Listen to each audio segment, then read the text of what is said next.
think you got the right idea when you're here, when you're super loose like this, and all you're thinking about is just the bare bones and the basics. And then when it comes down to design, you start losing a little bit of the flair that you have here. And so let me help you get that back into your drawings, which is over here, your final stages, which are very nice. There's a little bit of inconsistencies with head scales and stuff like that, but let's focus more on the poses right now. So the only one that I really see that's a little inconsistent is this head is a little too big compared to the rest, and same with this one. This head got a little bit too big. One way to keep that consistent is to, as you're drawing this, have one character up that's on model next to it, so like that you can make sure the proportions are staying the same and you're not changing head shapes from pose to pose.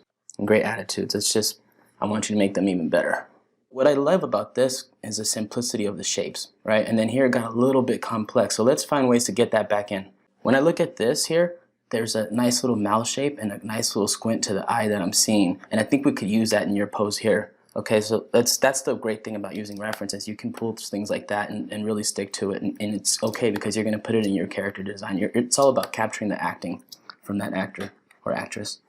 So I see a nice little squint, right? There's a great little squint right here. And the same for the other eye. It's not going to be raised. It's in order to capture that expression, it has to be a squint as well. So I'm going to really bring these eye size and the eyelids up a little bit more.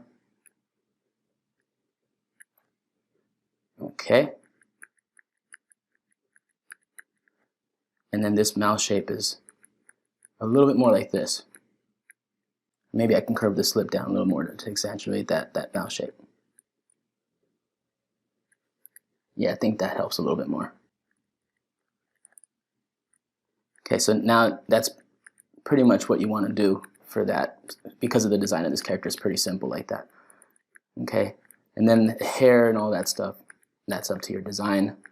I would probably put a little bit more straight into it and a little bit more wave or something, just to make it so it's not just, you know, straight up and down. Okay, that's going to help it with the appeal of your design too.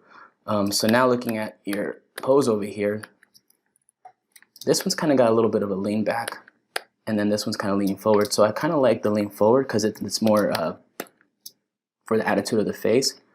If I'm looking at this and trying to do this one, then I guess I see more of a lean for sure. So let's do that lean. So let's bring that body back here.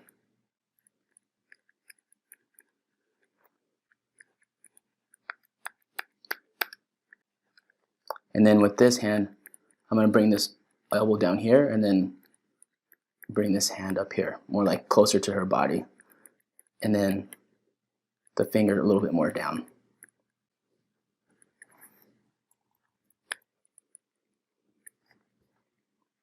And I like that little lean that you have in there. Maybe we can put a little bit back of that in.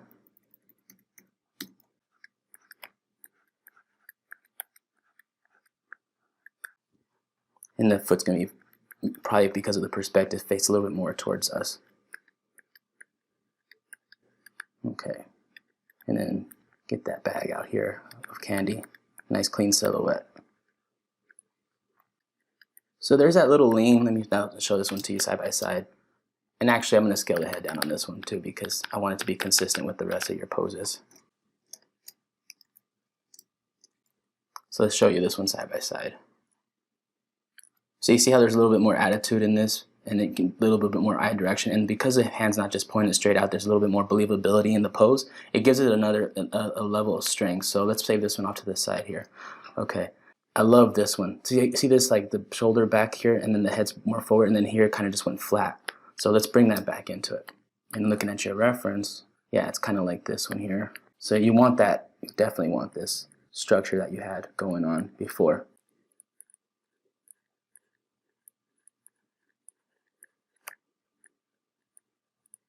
And she's just angry. So we're going to exaggerate this a little bit more. You know, adding these lines really helps to sell that the skin wrinkling.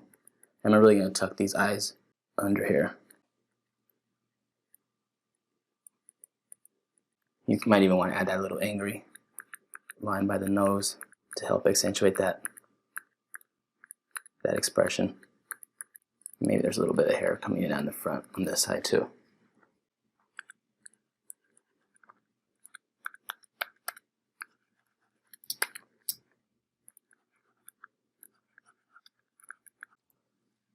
So let's put this one over here. And now the head shape is more, I can be more accurate with the head shape too, but something more like that.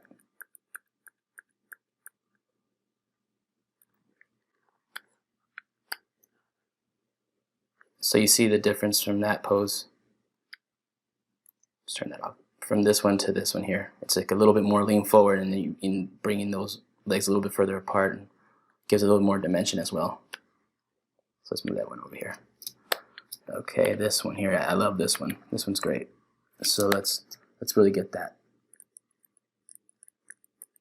squash into the neck. And the way you could do that is really just put those wrinkles in there. And because you're looking at this nose from the front view, you're going to see a little bit of this edge of the nose. So her eyes are closed. Let's just close her eyes because it's a little bit more expressive.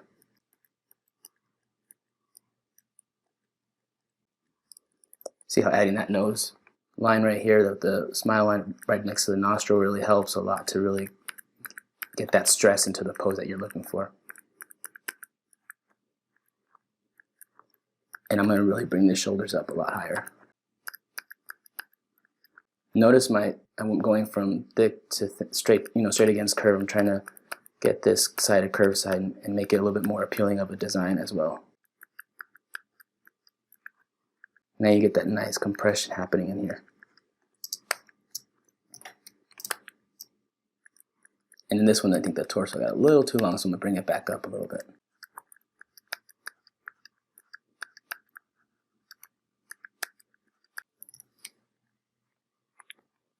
Okay, put this one over here. So you see how bringing that shoulder up much higher is really selling that energy being compressed. I love those lips. You could really do those lips like that.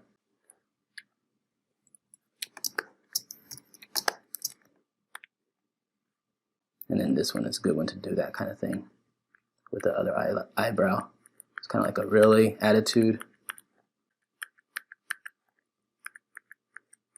Make the head a little bit smaller. This is great right here. I like that's placed in a good spot. Again, I'm trying to give it a little bit more design to the limbs. And now draw this neckline. And with this one here, I'm probably just gonna have the hand going behind there because you're not gonna see much. I'm not gonna force the silhouette because it's not gonna make it look believable. So sometimes you just foreshorten things and cover it up.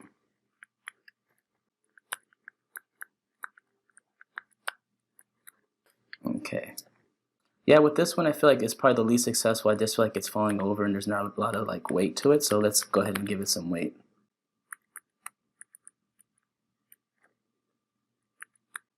Bring that arm back a little bit further.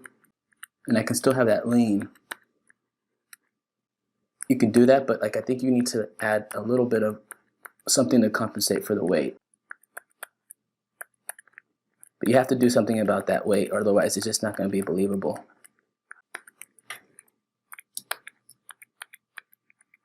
But yeah, you see how I keep adding straights to the hair? It just helps with the appeal of the design as well.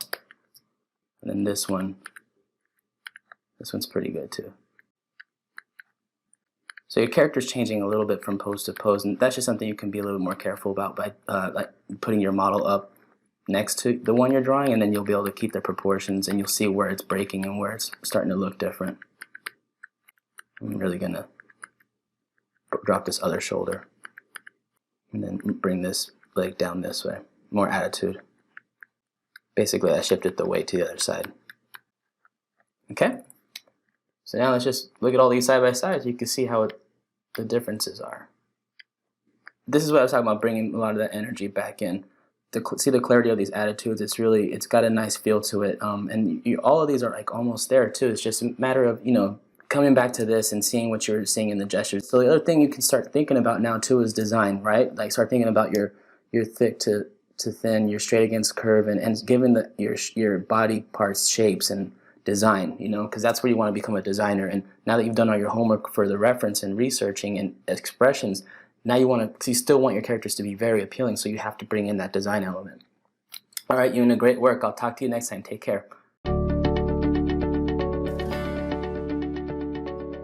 Hi, my name is Daniel Arriaga, and I've been a character artist at Pixar Animation Studios for over a decade. During my time here, I've worked on such films as Up, Ratatouille, WALL-E, Toy Story 3, and Wreck-It Ralph, among others. In my class, Characters for Animated Film with Daniel Arriaga, we will examine the differences between characters for film versus characters for TV. I will teach you my tips and techniques for understanding shape language, distilling character, creating memorable cinematic moments, and much more. My lecture videos are all pre-recorded, so you'll be able to access them from wherever you are in the world. Each lecture includes an assignment which you can do and submit to me. You will then receive personalized video feedback from me in which I will critique your work. You'll see me draw over the top of your assignments as I talk about what you did well and what you can work on and how you can make your design stronger. I would be happy to also answer any comments or questions that you leave me. The complete lesson plan for the class is available on schoolism.com.